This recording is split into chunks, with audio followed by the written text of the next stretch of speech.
So guys देख सकते हो इस टाइम पे हम लोग इलाहाबाद पे हैं और ये रही टीवीएस रेडर भैया जी की बाइक जिनका ऑपरेशन था।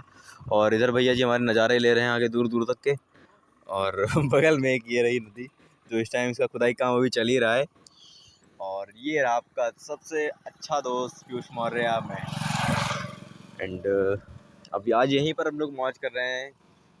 दिन है मंडे और संडे आज सुबह से कॉलेज जाना था, लेकिन बाद में यहाँ पर आना पड़ गया, भैया का ऑपरेशन था। तो अभी ऑपरेशन तो फिलहाल हो चुका है, उनको देखने के लिए आए थे हम लोग यहाँ पर 3 लोग, हम प्रतीक भैया, सुधीर भैया। और देख सकते हो अभी हम लोग राइड पे निकले हैं इनकी बाइक लेकर।